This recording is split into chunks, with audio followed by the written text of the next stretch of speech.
Amém. Abra a sua Bíblia em Mateus capítulo 18. Eu quero falar nessa manhã sobre o tema sinais de amadurecimento. Quando eu uso essa expressão e anuncio este tema, eu quero que você entenda algo muito importante aqui. Todo amadurecimento, ele apresenta sinais. Todo amadurecimento, seja ele de ordem espiritual, seja ele de ordem emocional, seja ele de ordem intelectual, todo amadurecimento apresenta sinais. Uma pessoa não é madura pelo que ela fala, ela é madura através dos sinais que ela demonstra. E a Bíblia vai mostrar esse padrão de maturidade nos ensinos de Jesus e nos ensinos dos apóstolos. E eu quero ter como base um texto que Jesus apresenta um modelo de maturidade que é um verdadeiro paradoxo.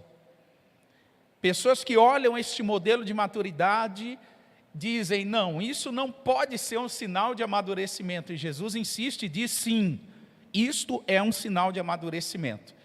E de qual texto eu estou me referindo? Estou me referindo ao texto que Jesus projeta uma criança como verdadeiro sinal de amadurecimento.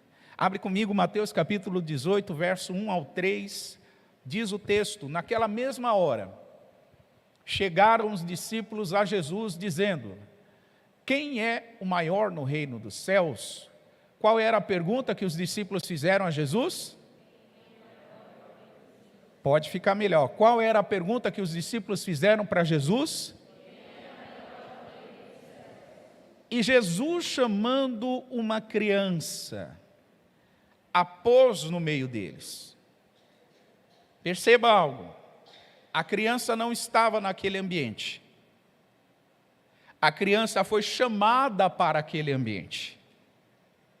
Não estava ali porque eu acho que da ótica dos discípulos não era parte do assunto. E tampouco era um exemplo sobre o assunto. Estava fora.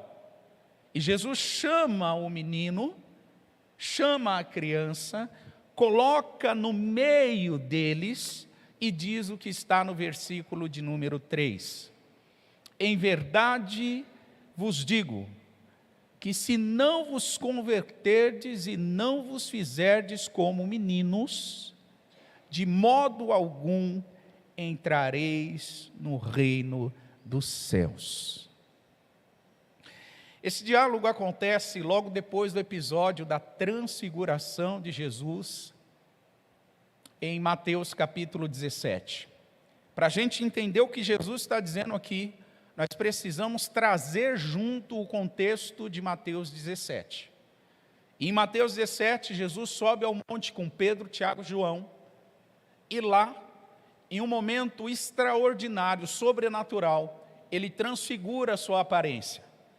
A palavra diz que aparece de um lado Elias e de outro lado Moisés. Quando os discípulos veem aquilo, eles ficam impressionados, tanto é que Pedro, ele faz uma afirmação, ele diz, Senhor, quer que montemos aqui 3 cabanas? Em outras palavras, Pedro queria continuar naquele êxtase, naquela experiência sobrenatural. E Jesus rapidamente desconstrói a ideia do Pedro e desce junto com os discípulos. Esse é o contexto do Mateus 17. E quando desce, Jesus cura um menino lunático que os outros 9 discípulos que tinham ficado lá embaixo não conseguiram curar. É nesse momento que o capítulo 18, esses 3 versículos, eles entram em cena. Pense comigo, Pedro, Tiago e João subiram no monte, tiveram a experiência da transfiguração e os 9 discípulos não subiram. Então, quando eles descem e se encontram, qual era a conversa que eles tinham entre eles? A conversa entre eles é essa mesma que aparece no versículo 1 de Mateus 18. Eles estavam discutindo, Eles estavam conversando. Bom, se só subiu Pedro, Tiago e João, isso significa que eles são mais importantes e nós, os 9 que ficamos aqui embaixo, somos menos importantes. Então havia uma polêmica, havia uma disputa, um dilema a ser resolvido. Eles estavam discutindo para ver quem era mais importante. Talvez o Felipe, o André, talvez o Bartolomeu, um dos discípulos olhar e dizer, Pedro, Tiago e João é mais importante, porque eles subiram no monte com Jesus. Então essa disputa continua, e a pergunta-chave era, quem é o mais importante no reino dos céus? Ou quem é o maior no reino dos céus? E aí Jesus traz para a cena uma criança. E junto com essa criança vem todo um aprendizado.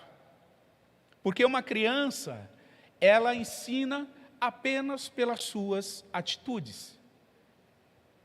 Eu sinto muita compaixão, para não dizer uma outra palavra, de adultos que não conseguem aprender com crianças. Eu sinto muita compaixão. Porque uma das maiores e mais profundas lições do nosso tempo, a gente aprende olhando para crianças. Crianças são puras, irmãos. Crianças perdoam com facilidade. Crianças são simples. Crianças são humildes. Crianças são totalmente dependentes dos seus pais. Totalmente. Crianças se ofendem com seus amiguinhos, mas rapidamente está abraçando eles. Viraliza vídeos nas redes sociais de crianças que são agredidas pelos seus amiguinhos. De repente o amiguinho que agrediu corre lá, abraça, e aquela criança agredida se derrete toda. Mas nós crescemos muito, né? Não temos o que aprender com as crianças. Nós somos muito maduros, né? Não temos o que aprender. Obrigado, Webster. Então, quando nós olhamos para esta realidade, eu fico pensando na seguinte cena. Jesus aqui na CBN, pastora Nádia, aqui. E de repente ele chega aqui e ele presencia uma conversa do tipo assim. A recepção, a equipe da recepção, que hoje está representada ali pela Célia, tudo bem, Célia? Está dizendo assim, nós somos os mais importantes da igreja porque nós recebemos as pessoas. E Jesus olha essa conversa, e de repente, a equipe do café, que está representada pela Silene e outra equipe ali, que vai nos servir no final do culto, diz assim, não, nós somos a equipe mais importante, porque nós entregamos e servimos café para as pessoas. Ou talvez a equipe do Ministério Infantil, que está lá embaixo com nossas crianças, diz assim, não, a equipe mais importante somos nós, porque nós cuidamos das crianças. Ou talvez a equipe de louvor que nos conduziu à presença de Deus com esses cânticos, diga, não, nós somos os mais importantes, porque imagine o que seria a igreja sem louvor. Ou então, os ministros da palavra disseram, não, nós somos os mais importantes, porque imagine uma igreja sem pregação, sem anúncio do evangelho. Pensa que Jesus entra aqui, irmãos, e vê esse tipo de conversa. Sabe o que ele faria? Ele ia descer lá no Ministério Infantil. Ele ia pegar uma criança pela mão. Ele ia trazer aqui no meio e ia dizer o seguinte para nós. Em verdade vos digo, que se vocês adultos não se converterem como esta criança, vocês jamais vão entrar no reino dos céus. Em outras palavras, Jesus ia dizer para nós, vocês ainda não sabem o que é o reino dos céus. Vocês ainda não amadureceram como essa criança. E quando eu olho para esse texto, eu fico impressionado, porque maduro é aquele que alcançou o desenvolvimento. É importante lembrar que por causa do pecado e dos desejos malignos da nossa carne, nós nunca estaremos completamente desenvolvidos. O completo desenvolvimento nosso vai acontecer, sabe quando? Quando Jesus voltar e transformar o nosso corpo à semelhança do corpo dele. Aí seremos completamente maduros. Mas enquanto isso não acontece, a gente precisa avançar numa caminhada de maturidade. Diga isso comigo, maturidade é um dos objetivos da caminhada, da jornada com Jesus. Olha o que diz Provérbios 4 e verso 18. Mas a vereda dos justos é como a luz da aurora, ou a luz do amanhecer. Vai brilhando, de que jeito? Mais e mais, cada dia mais, até ser dia perfeito. Agora, olha o 19. O caminho dos ímpios não é assim. O caminho dos ímpios é como a escuridão. Eles tropeçam e nem sabem no que tropeçaram. Caminho do justo vai brilhando mais e mais, vai amadurecendo mais e mais, até ele se tornar mais parecido com Cristo, que é a luz perfeita. E o caminho do ímpio é o oposto. Ele vai andando cada vez mais e mais em escuridão, a ponto de não saber nem no que ele está tropeçando. Não sabe nem no que ele tropeça. Então a pergunta que nós queremos responder nessa manhã é: o que acontece quando alguém não amadurece? Pergunta para a pessoa que está do seu lado: você sabe o que acontece quando alguém não amadurece? O que acontece quando alguém não amadurece, irmãos? Rimou, né? O que acontece quando alguém não amadurece? O que acontece quando alguém não amadurece? Eu separei 6 coisas aqui, eu não sei se vou conseguir falar sobre todas, mas eu quero responder essa pergunta com 6 respostas. Número 1, quando alguém não amadurece, o seu relacionamento com Deus sofre e essa pessoa continua cometendo muitos pecados. Vou repetir. Quando alguém não amadurece na fé, o relacionamento dessa pessoa com Deus fica em ciclos de sofrimento, cometendo muitos pecados. Olha o que a palavra diz em 1 Coríntios 3, do verso 1 a 3. E eu, irmãos, não vos pude falar como a espirituais, mas como a carnais, como a meninos em Cristo. Com leite vos criei e não com manjar, porque ainda não podíeis, e nem tampouco agora vocês podem, porque ainda sois carnais. Olha o que Paulo disse: pois ainda sois o que, gente? Porque, havendo entre vocês inveja, contenda, dissensão, não sois porventura carnais e não andam segundo os homens? É uma pergunta de Paulo.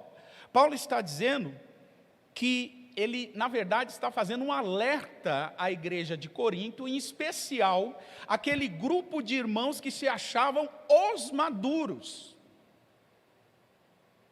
E Paulo está dizendo para eles assim: vocês se consideram os maduros, mas ainda agem na carne. A inveja, a contenda, a dissensão, a brigas, a discórdias, quer dizer, o crescimento espiritual do qual vocês alegam ter, ele na verdade não aconteceu na prática. Então, Paulo, ele associa um relacionamento prejudicado com Deus, ele associa um relacionamento de muitos pecados com alguém que ainda não amadureceu. Não amadureceu.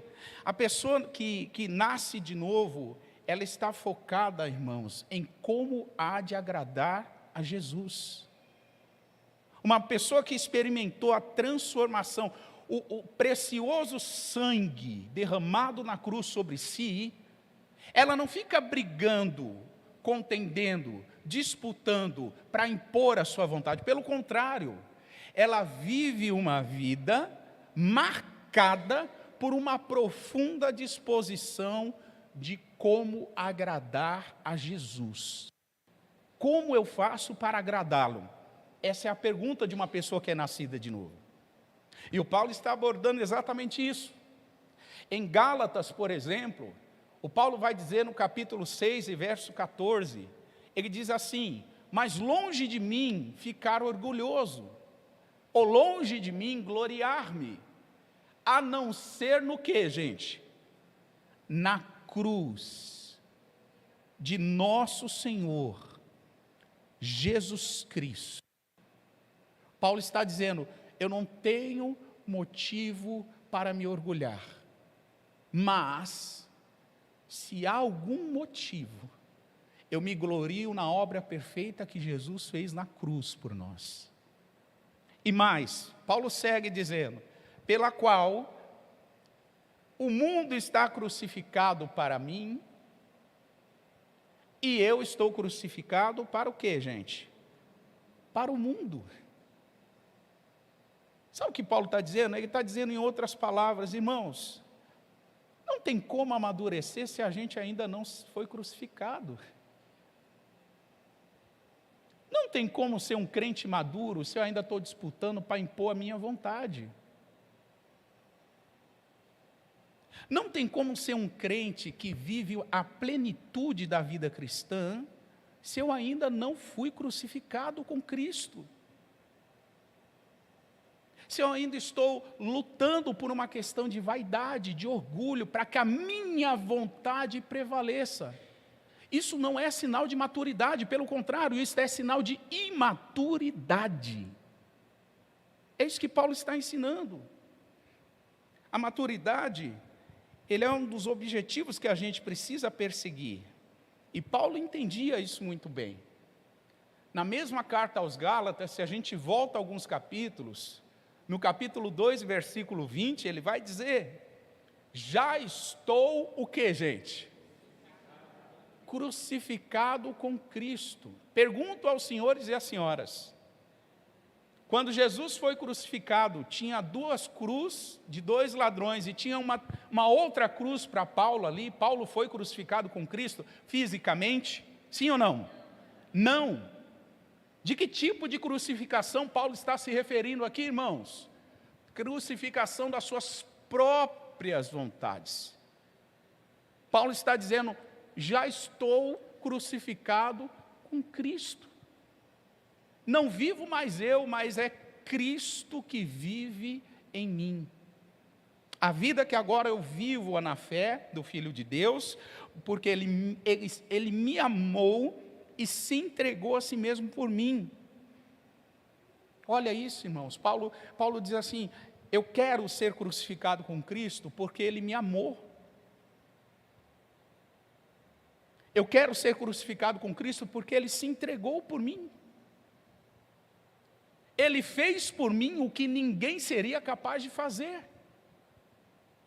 Ele se dispôs à vergonha da cruz, que ninguém seria capaz de se dispor ao meu favor. Ele me amou. Então, por causa disso, Paulo está dizendo, não faz sentido viver um outro estilo de vida. Dá para entender isso, irmãos? Paulo está dizendo, não faz sentido eu ficar disputando para impor minha vontade. Não faz sentido viver uma outra ideia de vida, senão esta vida do Cristo e do Cristo crucificado. Então, em primeiro lugar, alguém não amadurece quando o seu relacionamento com Deus sofre e a pessoa continua cometendo muitos pecados.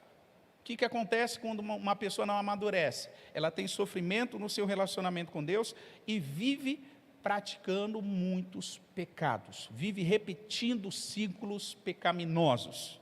Número 2, quando alguém não amadurece, a capacidade para discernir entre o bem e o mal fica prejudicada. E, consequentemente, a pessoa não faz boas escolhas. Boas escolhas é resultado de bom discernimento. Você pode dizer isso comigo? Boas escolhas é resultado de bom discernimento. O que é o bom discernimento, irmãos? É a capacidade de discernir o bem do mal. E essa capacidade para discernir bem e mal, ela vai aumentando à medida que nós vamos amadurecendo. Mas é impressionante porque existem pessoas que parece que elas têm uma dificuldade para se inclinar para as coisas do Espírito. Tá certo, é uma realidade a batalha espiritual. É uma realidade que nós não lutamos contra carne e sangue, lutamos contra principados, potestades e hostes espirituais da maldade. É uma realidade, mas preste atenção em algo, irmão. Toda essa gigantesca dificuldade de se inclinar para a vontade do Espírito pode demonstrar no fundo, pode diagnosticar no fundo, uma incapacidade de discernir as coisas boas e de escolher as coisas boas. Uma indisposição de fazer o que precisa ser feito. É como se a pessoa sabe o que precisa ser feito, mas não faz. Por que não faz? Vai dar trabalho. Por que não faz? Porque é muito difícil. Por que não faz? Porque do outro jeito é melhor. Essa incapacidade de fazer as coisas corretas isso é um grande sinal de falta de amadurecimento. Olha o que a palavra vai dizer em Hebreus capítulo 5, e verso 11 e 12. O escritor diz assim: do qual temos muito a dizer, de difícil interpretação, porquanto vos fizestes negligentes para ouvir. Segue. Porque devendo já ser mestres pelo tempo, ainda necessitais que vos torne a ensinar os primeiros rudimentos das palavras de Deus. E vos haveis feito tais que necessitais do que, gente? Necessitais do que, igreja? De leite e não de alimento sólido. O escritor aos Hebreus, ele está dizendo assim que existiam muitas coisas que ele queria ensinar que ele não podia. E por que ele não podia? Porque aqueles ouvintes estavam se fazendo como negligentes para ouvir.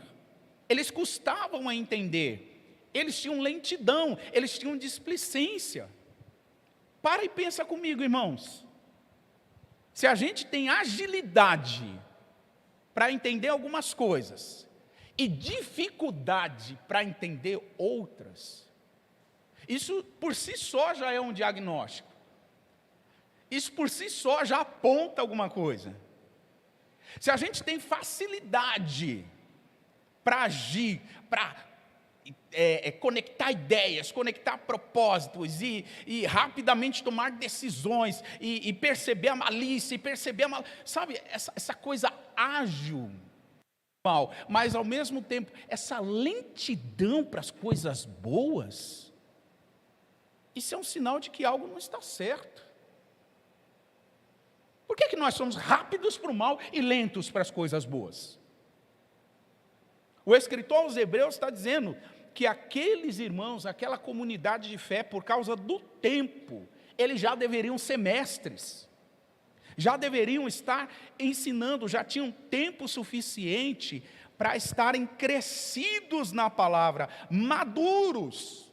Só que o escritor está dizendo: eu tive que alimentar vocês com leite, e não com alimento sólido. Alguém pode pensar assim: pastor, mas leite também não é alimento? Sim, é alimento para determinada fase da vida. Leite é alimento para novo convertido. 1 Pedro capítulo 2, verso 2, você vai encontrar o apóstolo Pedro dizendo que as pessoas, os novos convertidos, eles devem desejar afetuosamente o leite racional, que é a palavra, que são os assuntos básicos, elementares, iniciais da fé cristã. Agora, pessoas que estão andando há algum tempo com Jesus, elas precisam de alimento mais robusto, mais consistente. O seu organismo espiritual pede por mais consistência, por outros nutrientes. Por isso que o apóstolo Pedro vai dizer que só meninos novamente nascidos desejam leite racional. Então, existe a fase de tomar leite. Agora, se prosseguir apenas tomando leite, irmão, vai faltar outros nutrientes. Será que a gente vai ser eternos beberrões de leite? Será que nós seremos meninos e meninas que vivem tomando leite por resto da vida?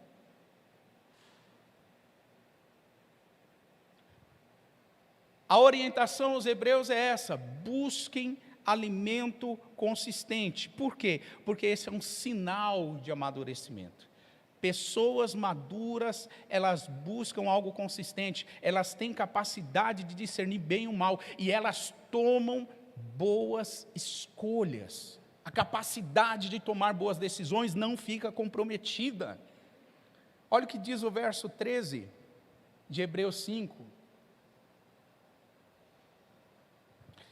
Porque qualquer que ainda se alimenta de leite, não está o que, gente?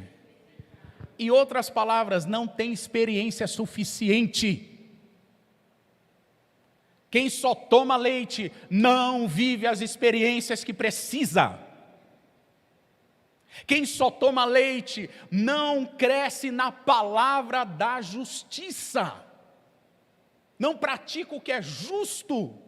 Não desenvolve os sentidos espirituais, não desenvolve o discernimento espiritual, não tem os olhos do seu entendimento abertos para perceber e agarrar aquilo que é certo. É isso que ele está dizendo. Qualquer que se alimenta de leite não está experimentado, não tem experiência na palavra da justiça, porque ainda é menino, ou ainda é menina. Em terceiro lugar, quando uma pessoa não amadurece, ela nunca vive a plena vida que Jesus tem para oferecer. Repito, pessoas que não amadurecem nunca viverão a vida abundante que Jesus tem para oferecer. João 10,10 diz que ele veio para dar vida. E que tipo de vida? Vida? A pergunta aqui para entender esse versículo é: quem vai desfrutar da vida abundante? Quem? Pessoas que estão numa trajetória de amadurecimento, irmãos. A vida abundante é uma vida completa, é uma vida desfrutada pela fé constante em Jesus. Viver a vida abundante não é fruto do meu merecimento. Viver a vida abundante é por relacionamento. Dá para entender isso? Eu não vivo uma vida abundante porque eu mereço. Eu vivo uma vida abundante porque eu me relaciono de forma íntima com a origem da vida, que é o próprio Jesus. A vida abundante que Jesus promete não é para quem faz tudo certinho. Leva isso no teu coração, viu? Porque tem muita gente na igreja hoje, século 21, achando que a vida abundante é para quem faz tudo certinho. Não é para quem faz tudo certinho. É para quem reconhece que Ele já fez todas as coisas. É para aquele que toma posse disso, se rende, adora e prossegue em conhecer a Jesus. A vida abundante é para esses, irmãos. É para quem tem uma decisão de amadurecer na fé. Pastor, eu tenho medo de amadurecer porque eu acho que eu vou virar um alvo do inferno. Porque eu acho que o Satanás e os demônios vão me perseguir durante toda a minha vida. Se essa é a tua preocupação, você tem mais medo do inferno do que o Deus que você serve. Se é essa a sua preocupação, você tem mais medo de Satanás do que o seu Redentor, que é Jesus. Então preste atenção em algo. Vida abundante não é fruto de merecimento, é fruto de relacionamento. E o texto do profeta Oséias, capítulo 6 e verso 3 é que a gente conheça e prossiga em conhecê-lo. O que isso quer dizer, irmãos? Quer dizer que eu devo aperfeiçoar o meu nível de relacionamento com Jesus. eu devo conhecê-lo mais, eu devo conhecê-lo mais profundamente, eu tenho que investir minha vida nisso, eu tenho que investir a minha mente nisso, eu tenho que investir o meu vigor nisso, eu tenho que investir o meu dinheiro nisso, eu tenho que investir tudo o que tenho e sou em conhecê-lo e prosseguir em conhecê-lo, porque fazendo isso, eu vou ativar, eu vou tomar posse da vida abundante que Jesus prometeu, porque estou numa trajetória de amadurecimento. Em quarto lugar, o que acontece com uma pessoa que não amadurece? Em quarto lugar, ela vive presa em maus hábitos, que impedem de ir além do básico sobre a salvação. A gente leu isso em Hebreus 5, mas Paulo também fala sobre isso aos Coríntios. Então olha que interessante, pessoas que não amadurecem, elas vivem presas em maus hábitos. Elas vivem presas em comportamentos destrutivos. Elas vivem presas nos vícios e nos traumas que impedem ela de avançar. Semanalmente, nós estamos aqui num encontro chamado Celebrando a Restauração. E sabe o que nós temos visto, irmãos? Nós temos visto Deus reconstruir e restaurar a história de pessoas que estavam presas, e elas romperam para uma vida abundante em Jesus. Por quê? Porque elas se decidiram a romper esses hábitos, a romper essas prisões. Olha o que diz 1 Coríntios capítulo 13, versículo 11 e 12. Quando eu era menino, falava como menino, sentia como menino, pensava como menino. Você pode dizer comigo: falar, sentir, pensar e agir. Paulo estava falando sobre a sua própria vida. Quando ele era menino, ele pensava, ele sentia, ele falava e ele agia como menino. Essa era a atitude de Paulo. Só que no versículo 11, na parte final, ele vai dizer: logo que cheguei a amadurecer. A expressão aqui, ser homem, significa uma trajetória de maturidade. Paulo está dizendo: eu trilhei uma trajetória de maturidade, e por causa disso, pensar, sentir, falar e agir como menino, ficou lá para trás. Eu acabei com isso. Essas coisas de menino ficaram para trás. Versículo 12, ele diz assim: porque agora, e que agora é esse, irmãos? É antes da ressurreição, antes do arrebatamento. O agora que Paulo está falando é a nossa vida presente, transformados pela cruz, pelo sacrifício de Jesus, mas agora, antes da ressurreição. Paulo diz: porque agora a gente vê em espelho e em enigma, ou seja, a imagem está embaraçada, está imperfeita, mas então veremos face a face. Quando Jesus voltar, Paulo está dizendo, quando nós formos arrebatados e os mortos ressuscitados, nós veremos o Senhor face a face. E mais, agora, antes do arrebatamento, antes da transformação, eu conheço apenas em parte, mas depois eu vou conhecer da mesma forma como eu sou conhecido. O Senhor nos conhece, e a promessa que Paulo estabelece aqui é que nós o conheceremos da maneira que somos conhecidos. Isso faz parte da transformação, só que até essa transformação do arrebatamento, irmãos, nós estamos amadurecendo, precisamos amadurecer. Igreja, o mundo precisa do testemunho de uma igreja madura. O mundo precisa do testemunho de uma igreja madura, não de uma igreja infantil, não de uma igreja imatura. O mundo aguarda com grande expectativa a manifestação de filhos maduros, de gente que está trilhando uma jornada de crescimento. Em quinto lugar, pessoas que não amadurecem, irmãos, elas não aceitam ser corrigidas. Eu vou repetir isso.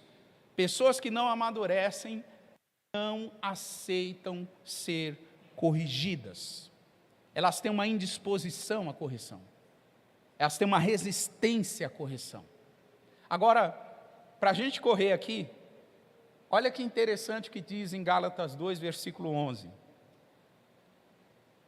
Gálatas 2 e versículo 11. Chegando Pedro a Antioquia, eu lhe resisti na cara, porque era repreensível. Porque antes que alguns tivessem chegado da parte de Tiago, comia com gentios. Mas depois que chegaram, ele foi se retirando e se apartou deles, temendo os que era da circuncisão. E os outros judeus também dissimulavam, ou seja, agiam como hipócritas com ele, de maneira que até Barnabé se deixou levar pela sua dissimulação. Agora eu quero que vocês leiam o versículo 14, por favor. 1, 2, 3.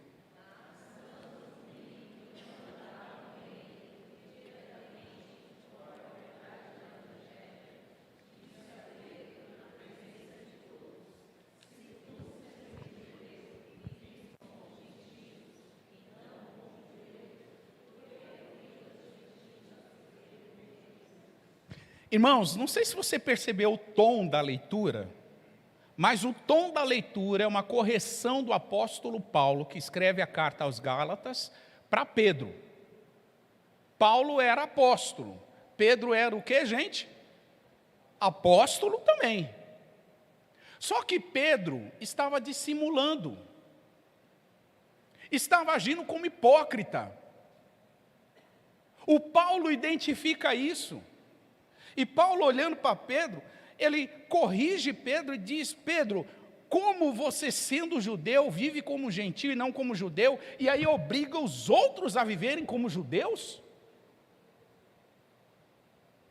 Paulo está corrigindo a Pedro, irmãos.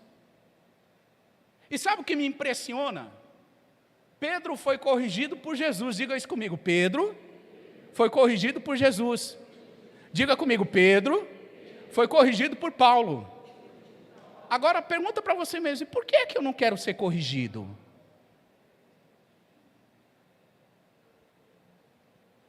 Pedro foi corrigido. Agora a gente somos de cristais, não queremos ser corrigidos. Não queremos ser corrigidos. Isso é sinal de amadurecimento ou de imaturidade?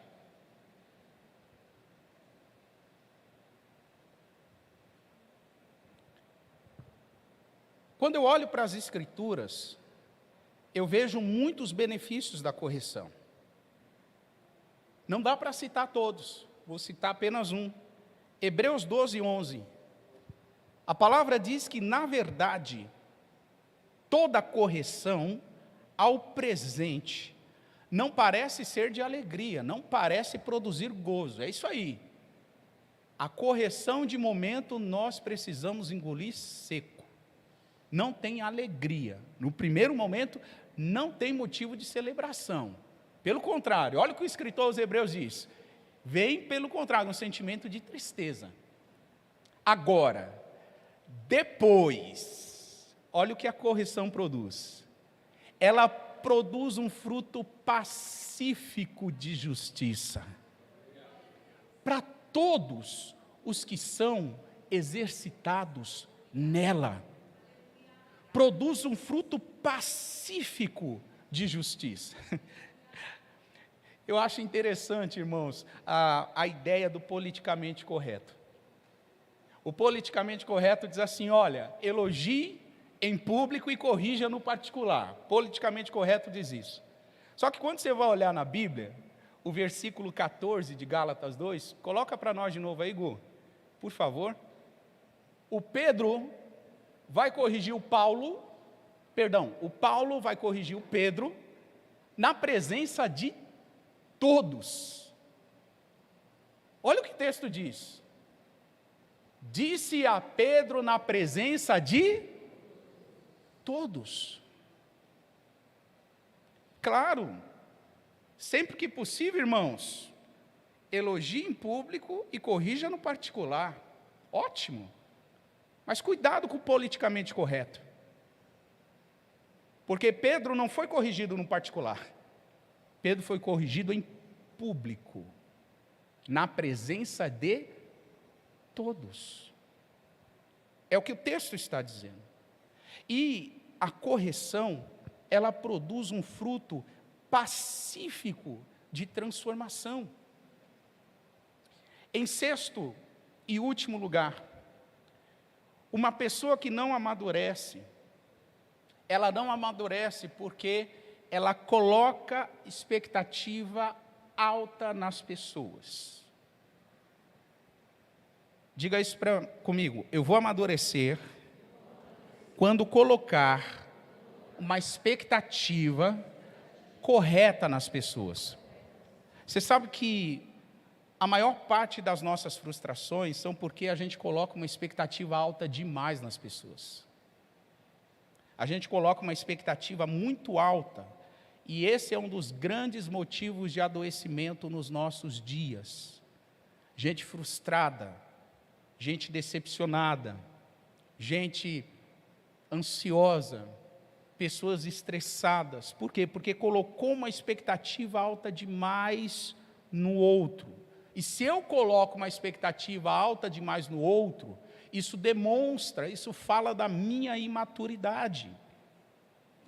As pessoas emocionalmente mais saudáveis são aquelas que aprenderam a colocar uma expectativa correta nas pessoas e nelas mesmas. Vou repetir isso. Saúde emocional, irmãos, tem a ver com expectativa correta que eu coloco nos outros e em mim mesmo. Porque se eu coloco uma expectativa alta em mim mesmo, eu posso me cobrar demais. E isso me adoece também. Olha o que diz o texto de Jeremias 17, e verso de número 5. E eu quero ler na Nova Tradução, linguagem de hoje, por favor. Jeremias 17, e verso de número 5. Vocês podem ler? 1, 2, 3.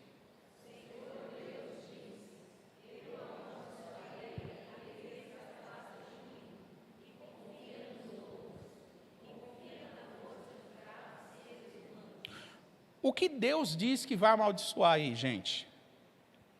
Deus diz que vai amaldiçoar a confiança nos outros? Não. Deus está dizendo assim, que Ele vai amaldiçoar o excesso de confiança. Em outras palavras, você colocar os outros acima de Deus, criar uma expectativa no outro acima de Deus. Isso é maldição para nós. Isto atrai adoecimento para nós. Isto atrai depressão, estresse, ansiedade para nós. Quando você coloca uma expectativa em pessoas muito alta, uma expectativa tão alta que você só deveria depositar em Deus, isso vai te gerar frustração. Frustração, você não vai amadurecer. Como pastor, eu ouço muito a expressão, a igreja me feriu. As pessoas dizem, a igreja me feriu, mas pensa comigo, irmão. Pensa comigo, você é inteligente. Quantos aqui são igreja? Quantos aqui são igreja de Jesus? Presta atenção em algo. Se eu falo que a igreja me feriu e eu sou igreja, o que eu quero dizer com isso? Eu estou, em outras palavras, dizendo, eu feri a mim mesmo. E sabe quando eu firo a mim mesmo? Quando eu crio uma expectativa em você, que eu não devo colocar. Eu firo a mim mesmo.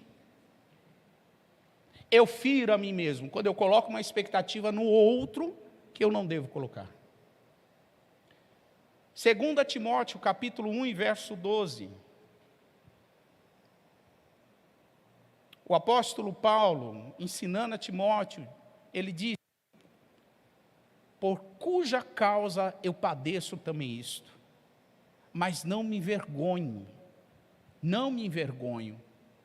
porque eu sei em quem tenho crido. Sabe o que Paulo está dizendo? Eu sei em quem eu deposito a minha expectativa.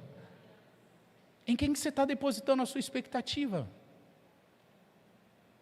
Meu irmão, eu amo minha esposa, eu cuido dela demais da conta, tenho aprendido a cuidar dela ainda melhor, mas ela sabe que se ela depositar toda a expectativa dela em mim, eu vou frustrar ela.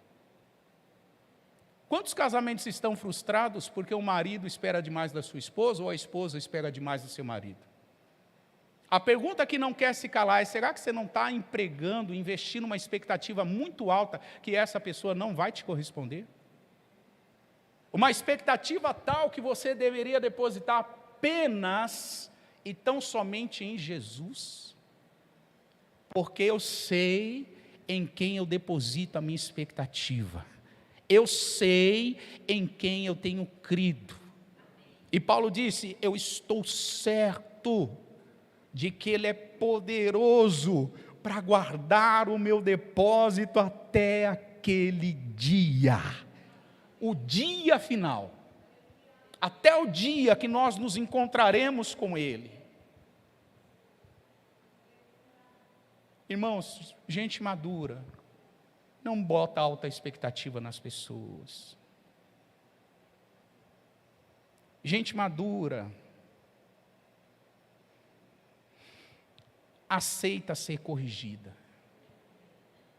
Gente madura rompe com maus hábitos, com traumas, com comportamentos destrutivos e com vícios.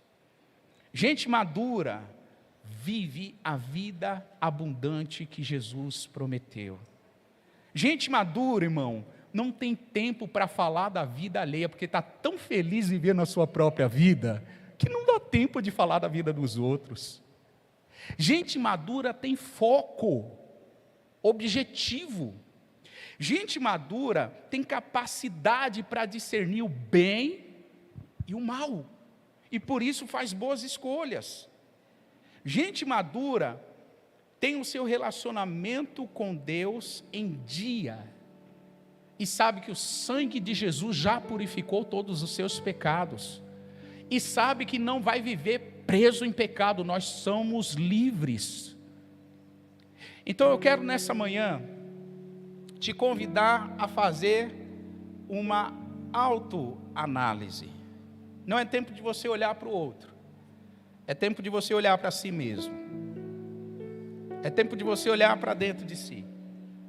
Como está a sua jornada de amadurecimento?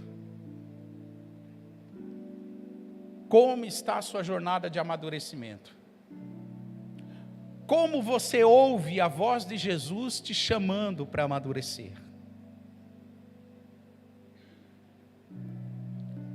E qual vai ser a sua decisão a partir de hoje? Repetir ciclos de maturidade ou viver uma transição para um ciclo de maturidade? Qual é a sua escolha? A escolha é nossa. Jesus já fez tudo o que nós precisamos. Agora é tempo de se apoderar, é tempo de tomar posse, é tempo de viver essas verdades. Quero te convidar a se colocar de pé e nós vamos orar.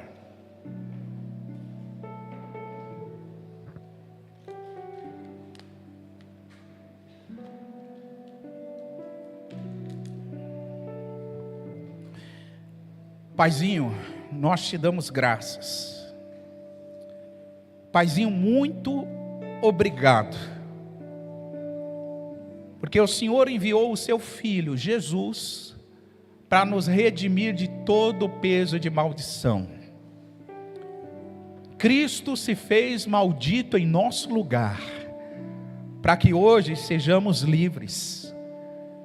Pai, nós queremos neste momento nos arrepender, por toda atitude, por todo comprometimento que nós fizemos conosco mesmo ou com as pessoas, que nos prende em ciclos de imaturidade, Senhor.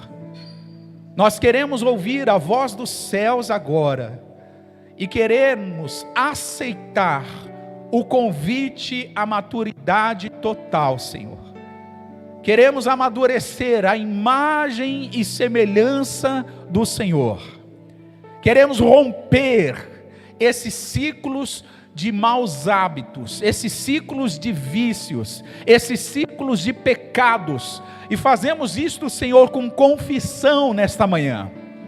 Confessamos diante de Ti os nossos pecados, confessamos diante de Ti as nossas culpas, e pedimos, Senhor, perdoa-nos novamente. E à medida que o Teu Espírito traz sobre nós a certeza do perdão, traga também a abertura dos nossos olhos espirituais. Abre os olhos do nosso entendimento. Amplia o nosso discernimento, Senhor. Porque queremos ver mais claro, queremos ver de forma mais nítida, queremos ver de forma mais consistente. Mais do que isso, queremos ter a ousadia de Te obedecer, Senhor. Queremos ouvir a Tua voz e Te obedecer. Queremos ser como aqueles que ouvem a voz do Senhor e não endurecem os seus corações. Nós declaramos: nosso coração está quebrantado diante de Ti, Pai. O nosso coração está dilatado, aberto, disposto, pronto, Senhor, para sermos transformados. Queremos, Pai, ser a igreja que dá um testemunho de maturidade, Senhor. Queremos ser os filhos que são a resposta da ardente expectativa da criação. E para que isso aconteça, Senhor, torna-nos mais maduros. Aceitamos a Tua palavra, aceitamos a correção, aceitamos o encorajamento, aceitamos, Pai, a vida transformadora e abundante que o Senhor prometeu para nós. Aceitamos e tomamos posse nessa manhã. E pedimos, Senhor, cumpre o Teu bom propósito sobre nós. Cumpre o Teu bom propósito sobre a igreja. Que a Tua unção, Senhor, despedace todo o jugo. Que a Tua unção quebre toda a cadeia, todas as prisões, todas as amarras. Que a Tua unção despedace toda a fortaleza da mente. Agora, neste momento, em nome de Jesus. Pai, nós queremos Te agradecer pela presença gloriosa do Senhor, e por aquilo que já está pronto, o caminho que já está aplanado, liberado para todos nós. Queremos Te honrar, Te glorificar e declarar que Tu és Rei sobre tudo e sobre todos. Reina, Senhor, sobre nossos pensamentos. Reina, Senhor, sobre os nossos sentimentos. Reina, Senhor, sobre nossas atitudes. Queremos pensar, sentir, queremos agir como pessoas maduras e não como meninos, Senhor. Faz isto, Pai, e a glória será tributada ao Senhor.